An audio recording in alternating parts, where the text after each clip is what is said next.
In the Tran family's yellow house on the edge of Ashland, Oregon, a bedroom wasn't just a room, it was identity, and Evelyn Tran had just lost hers. The house smelled of brewed coffee and maple syrup that morning, sunlight spilling through the kitchen window in angled slices. The radio in the corner hummed with an old country tune as Mr. Tran sat at the table, scanning the Oregonian, glasses perched at the tip of his nose. Mrs. Tran sliced bananas into a bowl of cereal, humming absently. It was a scene that should have felt familiar, comforting even, but something was off. Evelyn stood in the hallway, barefoot on the cool hardwood floor, holding a half-folded hoodie and staring at the open door to her room. Or rather, what had been her room. Madison's suitcase already sat inside, flanked by a stack of color-coordinated storage bins. Her cousin's polished leather boots were lined neatly under the window, right where Evelyn's robotics kit had been just 2 days ago. The posters on the wall, Evelyn's favorite retro tech prints, were gone. In their place, Madison had hung a corkboard with pastel post-it notes, goals, AP deadlines, and manifest Yale. She didn't remember agreeing to this. "Morning, sweetheart," Mrs. Tran called without turning. "Did you sleep okay up there? Your dad cleared out the attic real nice." Evelyn blinked. "Up there?" Her father lowered the paper. "Didn't your mom tell you? Madison needed a proper room. It made sense for you to take the attic. You're more independent." "More independent?" The words landed like cold water. Evelyn nodded, the motion automatic, her throat too tight to respond. Muffin, their curly-haired dog, patted over and brushed against her ankle as if sensing the shift. Later that afternoon, after the noise of unpacking and introductions had died down, Evelyn stood at the bottom of the attic stairs, gripping the railing. The narrow steps creaked under her feet. The attic was hot, the late August sun pressing against the roof, and smelled of cedar, dust, and something faintly electrical. A bare pull-chain bulb swung from the ceiling. Her bed frame had been squeezed under the sloped wall, and a trunk sat by the small round window like a relic from another life. She sat on the edge of the creaky mattress, feeling the quiet press against her. No one had asked if she was okay with this. No one had even asked. Her room, her one place, wasn't hers anymore. A soft knock echoed from below. "May I come up?" Grandma Pearl's voice drifted through, as gentle as chamomile. Evelyn opened the hatch. Pearl climbed the steps slowly, holding a tray with a glass of lemonade and a small velvet pouch. Her sweater was old but well kept, smelling of lavender sachets and lemon balm. "Place hasn't seen a soul in years," Pearl murmured, setting the tray on the trunk. "Still breathes, though, doesn't it?" Evelyn offered a thin smile. "I guess." Pearl reached into her pocket and pulled out something small, metallic and worn. A key. She held it out without a word. "What's this?" Evelyn asked. "Keep this safe," Pearl said simply. "Some rooms aren't meant to be shared." Evelyn turned the key in her fingers. It had a strange shape, rounded teeth, the kind you didn't see much anymore. She looked up, but Pearl was already heading back down, her pace slow as if she were walking through memory. Night fell slow over Ashland. Crickets chirped from the field behind the house, and a freight train groaned somewhere in the distance. Evelyn lay awake on her new mattress, eyes tracing the shadows on the angled ceiling. The attic was quieter than her old room. No streetlight filtered in here, no familiar hum from the heater vent. She sat up and crossed to the old trunk by the window. It groaned open, revealing blankets, brittle photo albums, and a leather-bound notebook with a torn corner. The cover read, "Ideas that don't belong in binders." She flipped it open. The pages were filled with diagrams, thoughts, half schematics, some in messy print, others in Grandma Pearl's slanted cursive. She didn't remember writing some of them, but there they were. Ideas for solar-powered pencil sharpeners, a backpack with built-in charging pads, a way to keep lunchboxes cold without ice packs. On the last page was a yellow sticky note. "If you found this, it's because you're the only one who will know what to do." Madison didn't try to steal the spotlight. She just always seemed born under one. It started with the kitchen. Within 3 days of moving in, Madison had rearranged the spice rack alphabetically, created a family group chat on her new iPad, and offered to help Mrs. Tran design an efficient shopping list template using Google Sheets. Mr. Tran, amused, printed the list out and stuck it on the fridge with a Yale magnet Evelyn had never noticed before. At school, Madison had joined the student council before the end of her first week and was already rumored to be planning a charity drive. Her Instagram gained 200 local followers in 5 days. In class, teachers praised her initiative. In the cafeteria, she collected compliments like badges. Evelyn noticed her classmates shifting. She wasn't invisible, not exactly, but she had become ambient, the one who helped fix the projector when it fizzled or carried the spare HDMI cable in her bag, just in case. People liked her just fine, they just didn't look at her. One afternoon, Evelyn walked home alone, her hoodie sleeves pulled over her hands. Autumn had begun to whisper through the trees, tossing golden leaves across the sidewalks. The sky stretched pale blue, and the air carried the crispness of approaching change. Mrs. Langley's front porch was decorated with paper pumpkins and a ceramic squirrel in a scarf. The radio on her windowsill buzzed softly with static, then jazz. Evelyn paused when she heard a soft knock on the window pane. Mrs. Langley, wearing a maroon cardigan with elbow patches, waved her over. "I've got a stubborn old Philco that refuses to speak to me," she called through the screen. "Would your fingers care to introduce themselves?" Evelyn grinned, stepped inside, and sat cross-legged beside the floor cabinet radio. It was beautiful. Walnut finish, brass dials, the kind of craftsmanship people didn't bother with anymore. "You know, this thing's older than Pearl," Mrs. Langley chuckled, pouring tea into two mismatched cups. "And Pearl used to tell me that every machine just needs a little patience, like teenagers." Evelyn nodded, turning the radio carefully. The inner panel had loosened, and one of the tubes had slipped slightly out of place. As she worked, Mrs. Langley talked about her late husband, about teaching English for 38 years, about the way Evelyn's grandma used to sketch wiring diagrams on napkins during church sermons. "She never did anything halfway, your Pearl," she said fondly. "Just like you. I've seen you carry those strange little tools to school. You build things." Evelyn didn't know what to say. No one had ever called it building before. Tinkering, sure, doodling sometimes. But building?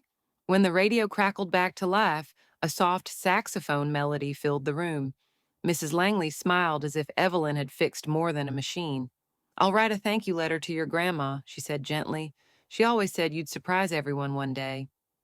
That night at dinner, Madison launched into a story about being asked to co-host the school podcast. Mr. Tran nodded proudly. "A natural communicator," he said. Mrs. Trana poured more tea. "People just gravitate toward you, Maddie." Evelyn waited for a pause, then mentioned she'd helped fix Mrs. Langley's antique radio. "That's sweet of you," her mom said quickly, then turned back to Madison. "You should interview her for the podcast, Women Who Lead." Evelyn pushed a piece of broccoli across her plate. Later in the attic, the air was cooler. The slanted roof caught the moonlight, making the space feel oddly quiet, like a secret waiting to be spoken. Muffin curled into a donut shape on the rug beside her. Evelyn opened the notebook again. Ideas that don't belong in binders. Tonight she added a sketch, a compact solar-powered heater for small attic spaces. She drew each coil and battery with care, adding notes in the margins. Hours passed unnoticed until Pearl's footsteps tapped up the stairs. "I figured you'd still be up here," she said, holding a tray with warm apple pie and 2 folded napkins. "You work quieter than I ever did." Evelyn smiled. "Madison shines brighter." Pearl set the tray down. "Some people shine on stage, honey. Others build the stage." Evelyn stared at her sketch. "Sometimes I think I'm just hiding under it." Pearl patted her shoulder gently. "Only the clever ones know where the foundation goes. Let the world notice later." After Pearl left, Evelyn reached under her mattress to pull out the small flash drive she'd found yesterday. Backup Plan A was still scrawled on the label in faded ink. She hadn't opened it yet. She hesitated, then plugged it into her old laptop. A single folder blinked onto the screen, Pearl, Workshop.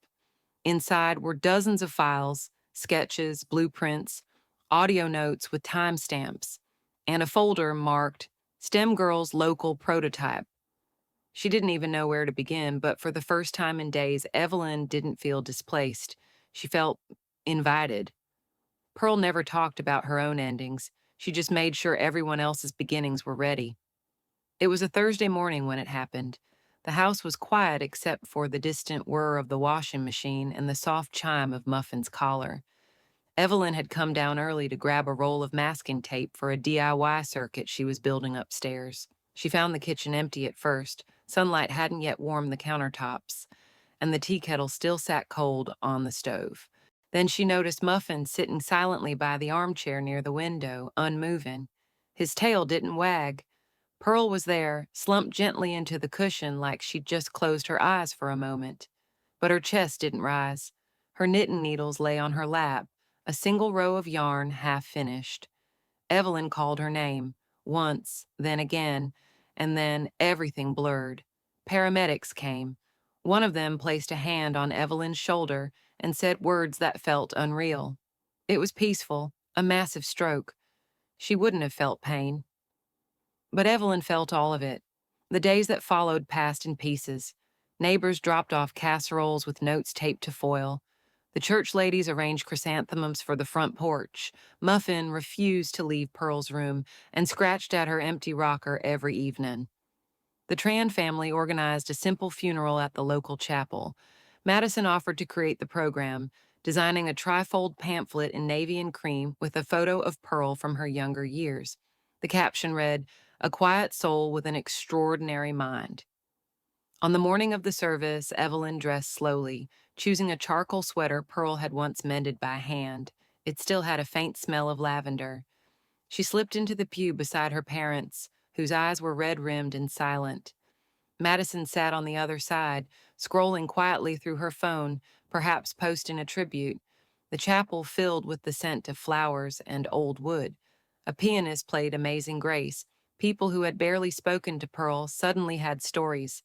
How she once brought them soup, how she always remembered birthdays, how she never raised her voice, but somehow always got her point across. Evelyn stayed quiet, her fingers gripping a folded napkin in her pocket, the one from the apple pie Pearl had brought her just a week ago. On it, the words were smudged now, "Keep going." 2 days after the funeral, the Tran family gathered at the office of Mr. Whitaker, the family's lawyer, a kind-eyed man who had known Pearl since the days of rotary phones and handwritten ledgers. The room smelled of paper, lemon cleaner, and old wood paneling. "We'll start with a brief video," Mr. Whitaker said, adjusting his glasses. "Pearl recorded this 6 weeks ago. She was remarkably thorough." The screen flickered on, and there was Pearl, seated in the garage, her favorite mug beside her, wearing the cardigan with the elbow patches and her hair in a loose braid.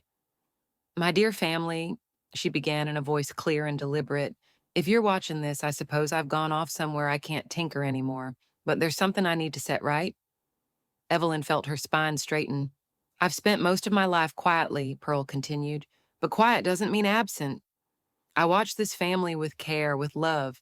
I didn't interfere, not because I didn't care, but because I wanted to see who you became without a compass.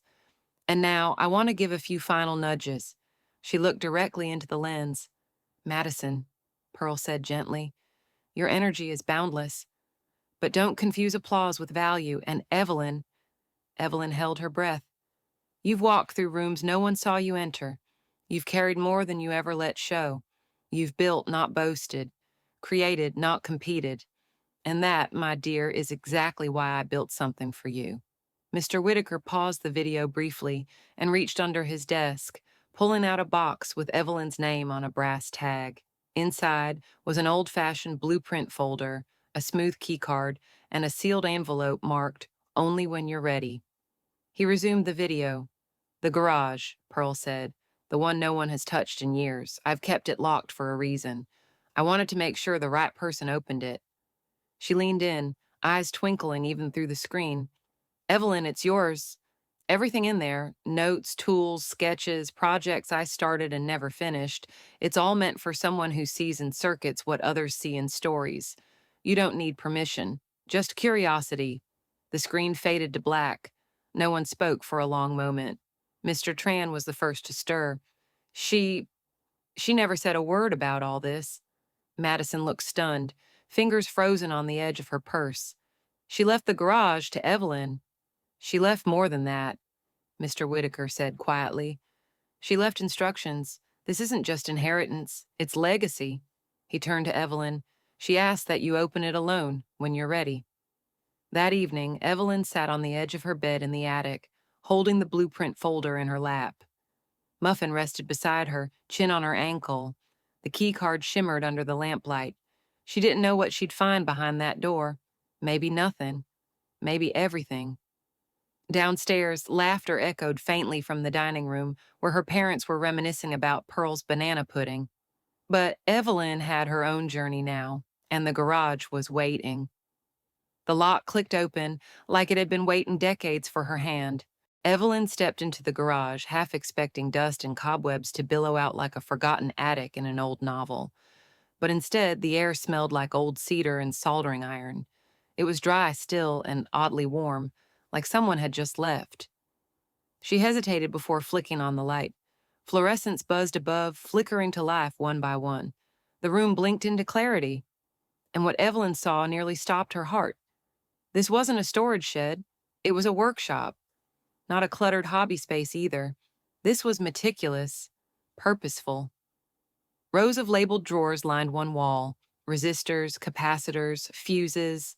A central wooden table held a soldering station, a vintage oscilloscope, and a magnifying lens lamp. An old Apple II monitor sat in the corner, its keyboard yellowed but clean.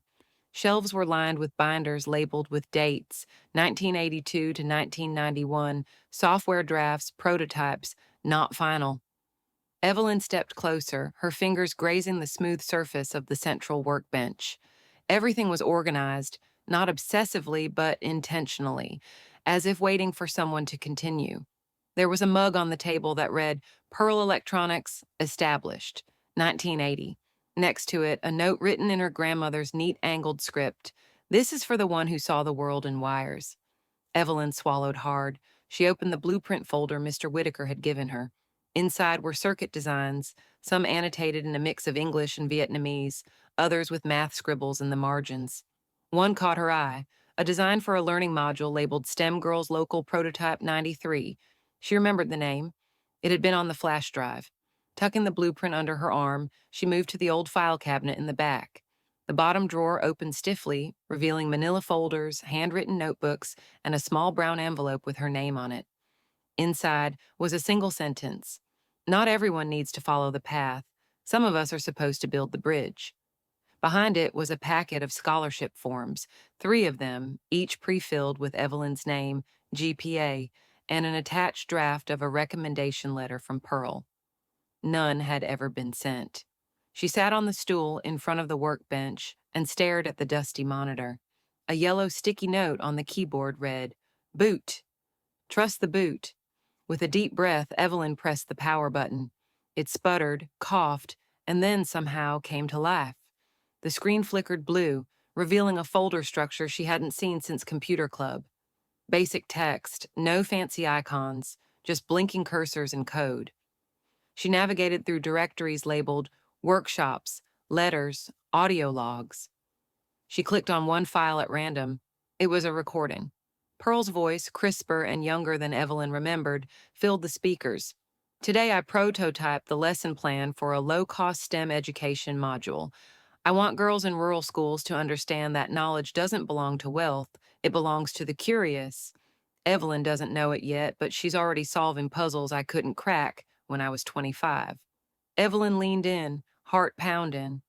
There were dozens of these logs, Pearl talking about her projects, her frustrations with tech gatekeeping, her dreams of building something that lasted beyond her name. Her grandmother hadn't been merely tinkering, she had been designing a legacy. A noise startled her. She turned quickly. Madison stood at the side door, holding a flashlight. Her expression wasn't smug or curious. It was uncertain. I knocked, she said. No one answered. Evelyn stayed silent. The air between them was filled with the low hum of the monitor. Madison stepped inside slowly, eyes scanning the room. Is this what Grandma left you? Evelyn nodded. I didn't know she was into all this. I don't think anyone did, Evelyn replied. Madison walked to a shelf lined with old motherboards. She used to tell me I was a firecracker. She said I'd sparkle in any room. I thought it was a compliment. It was, Evelyn said, but I think she saved her inventions for the one who knew how to rewire things. There was no venom in her voice, just clarity. Madison sat on the nearby stool. For a long moment, neither of them spoke. Then Madison reached for the notebook Evelyn had set down. You're going to build something, aren't you? I think I have to, Evelyn said, not because she left it to me, but because she believed I already had. The lights in the garage flickered slightly, as if not in an agreement. They sat in the glow of old tech and new understanding, the silence no longer tense, but charged, like potential waiting to be activated. Outside, the wind picked up. A few leaves skittered across the driveway, and somewhere between blueprints and motherboards, Evelyn felt the weight of inheritance become something else entirely: permission. Evelyn had never built a team before, but maybe the first step was trusting the one person she never thought she would. The next morning, the garage felt different, less like a secret, more like a mission. Dust still clung to corners, and wires still trailed like ivy across the floor, but now the space buzzed with new energy. Madison arrived early, not with her usual flair or flashy accessories, but in jeans and an old sweatshirt borrowed from Evelyn's drawer. She brought 2 cups of gas station cocoa and a bag of cinnamon mini donuts. I figured we'd need fuel, she said sheepishly, offering one to Evelyn. Evelyn nodded and took the cup. They got to work quietly at first. Evelyn sorted through Pearl's notebooks while Madison vacuumed out the corners and cleaned the windows. It wasn't glamorous, but it was grounding. By mid-afternoon, they had uncovered several working prototypes: a solar battery rig, a portable weather sensor kit, and a half-built wearable sensor labeled STEM Explorer bracelet. Evelyn powered it on, and it blinked faintly before fading. She was making this for kids, Evelyn whispered. A whole curriculum, kids' workshops. Madison leaned over the table, brushing hair from her face with the back of her hand. Grandma wasn't just brilliant, she had a plan. Evelyn tapped the side of the old Apple monitor. She called it her backup plan, for girls like me, who don't sparkle in the usual ways. Madison sat back, then gave a small smile. Then I guess it's time we bring it online. The rest of the week passed in a rhythm Evelyn hadn't known she needed. After school, they met in the garage. Evelyn designed, tested, and recoded. Madison helped film videos and reorganized Pearl's handwritten lesson plans into digital formats. They used poster board and duct tape to sketch out the layout of a community class they dreamed of starting. One night, Evelyn found a stack of old VHS tapes in a drawer. Most were labeled in marker: Library STEM Talk 89, Beta Camp Clips, Interview, Local News. They dusted off an old combo player from a donation box and plugged it in. On screen, a much younger Pearl stood at a folding table in a town library speaking to a group of middle school girls. She held up a tiny motherboard and grinned. Technology isn't just for building machines, Pearl said in the video. It's for building confidence. Evelyn swallowed hard. Madison wiped her eyes discreetly. After the video ended, Madison stood and walked to the far wall, where a faded banner had been pinned behind a shelf. She tugged it free. It read, Pearl's Garage, a place for ideas that don't fit in binders. Madison turned. We should call it that. For real. Evelyn smiled. Pearl's Garage, yeah, I like that. The next day, Evelyn stopped by Mrs. Langley's house to return the soldering iron she had borrowed. The older woman greeted her with a warm hug and a plate of butterscotch cookies wrapped in wax paper. I saw the lights on in that garage all week, she said. You're doing something wonderful, Evelyn. Evelyn shrugged. Trying. Mrs. Langley handed her a folded envelope. Well, I thought you might want to try this too. Inside was a printed email confirmation from the Redwood Tech Young Innovators Program, and beneath it, a scanned PDF. A letter, a reference letter, from Mrs. Langley, typed and signed, attached to Evelyn's scholarship application. I didn't ask you to. You didn't have to, Mrs. Langley said gently. Sometimes the right kind of effort speaks loud enough without a word, and your grandma wasn't the only one who saw it. Evelyn stood in the driveway long after the door closed, the paper in her hands, fluttering slightly in the breeze. For a moment, everything, Pearl's voice, the garage lights, the soft hum of an old radio, seemed to converge. That evening, Evelyn and Madison sat under the single bulb in the garage, painting an old plywood board with white primer. We'll use stencils for the name tomorrow, Madison said, wiping her brush. Evelyn dipped her own. Want to do something cheesy? Always. Together, they wrote a small line beneath where the name would go, for girls who think differently. The paint dried overnight, but the feeling lasted much longer. Evelyn was beginning to understand something. She hadn't been overlooked because she was invisible. She'd simply been looking in the wrong direction to see who was watching. Evelyn didn't raise her voice, but that day her words carried across 100 hearts. The Redwood Tech Young Innovators program was held in a downtown Portland conference center, complete with sliding doors, stale coffee in carafes, and the steady hum of fluorescent lights. Rows of folding chairs stretched across a ballroom with a small stage and a digital screen behind it, looped with sponsor logos and muted applause tracks. Evelyn stood backstage, clutching her flash drive and smoothing the collar of her button-up shirt. Her hair was pinned back in a neat twist. Madison had helped her that morning, hands steadier than Evelyn expected. You got this, Madison whispered from the wings, giving her a thumbs up and a wink. From the back row, Evelyn's parents sat in folding chairs, stiff and uncertain. Mr. Tran held his program like a shield, while Mrs. Tran smiled politely but hadn't said much since they arrived.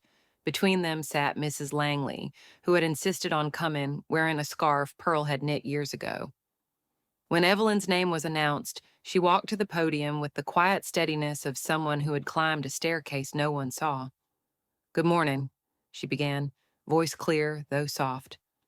"My name is Evelyn Tran. I'm 17, and I come from a garage." A few polite chuckles rippled through the audience. My grandmother used to call it her backup plan. A dusty space, a shelf of forgotten parts, and a workshop no one visited, not because it was hidden, but because it didn't sparkle. She clicked the first slide, an image of Pearl, young and vibrant, holding a circuit board, with a grin. But inside that space were ideas, real ones, educational kits for girls who couldn't afford tutors, lesson plans designed to teach coding without a screen, and a belief that the best minds aren't always the loudest in the room. She showed footage of Pearl's old prototypes and then the updated versions she and Madison had built, wearable STEM bracelets, solar-powered model kits, workshop modules. Then she paused. I used to think that being noticed meant being loud, that if people didn't clap, it meant I didn't matter. But I've learned something else. She looked up from her notes. Quiet people aren't always hiding. Sometimes they're building. And backup plans? They're not second best. They're just quietly brilliant. There was silence for a beat. Then slowly the room began to applaud. No standing ovation, no roaring cheer, but it was warm, full, sincere. In the back row, Mr. Tran's hands shook slightly as he clapped. Mrs. Tran dabbed at the corner of her eye. Madison raised both fists in quiet triumph. Mrs. Langley just smiled, hands folded over her cane. After the presentation, Evelyn stepped off stage into a blur of handshakes, smiles, and questions about grants, licensing, and potential partnerships. But all she could think about was going home, not to her attic room, to the garage. 2 weeks later, a new sign hung just above the now painted door. Pearl's Garage for girls who think differently. Every Saturday morning, Evelyn unlocked the door at 9 a.m. sharp. Inside, the garage had become something between a classroom and a lab. The workbench was shared now. Pearl's old tools hung on hooks, labeled with chalk tags. There were soldering stations, sketch pads, even a coffee pot for visiting adults. Madison helped coordinate the schedule, organize community posts, and film short clips for the blog. Sometimes Mrs. Langley stopped by with cocoa and warm commentary. Muffin made rounds like a sleepy supervisor. One chilly November morning, Evelyn was sorting a new set of circuit kits when she heard a knock. She opened the door to see a girl, maybe 8 or 9, with messy braids, holding a plastic dinosaur with exposed wires. My mom said you could fix stuff, the girl said shyly. And maybe teach me? Evelyn crouched down to eye level. Depends, she said. You willing to take it apart again once we fix it, just to see how it works? The girl's eyes lit up. Totally. Evelyn smiled and waved her in. Then you're in the right place. They sat at the bench under the familiar bulb. The hum of small tools and soft jazz on the old radio filled the room. Evelyn passed the girl a tiny screwdriver and watched her eyes focus like a laser. It was the same look Pearl used to get. Evelyn could feel it. Later, when the girl took a break to sip from a juice box, Evelyn powered up the old computer one more time. The screen blinked to life. The folder labeled STEM Girl's local prototype was still there, waiting for more names to be added. In the corner of the monitor, one line of text had been added. No one knew how or when. It read, "Welcome back, Evelyn." Some stories don't end with applause. They end in quiet garages, where ideas bloom between dust and memory. Evelyn never needed a spotlight. She just needed a space to shine in her own way. In a world eager to judge by volume and shine, it's often the gentle, persistent kindness that rewires hearts and futures. Like a porch light left on through the night, an unseen act of care can guide someone home. So perhaps today, take a moment to notice the quiet ones, the tinkerers, the listeners, the late bloomers. You might find they're building something beautiful just beneath the noise.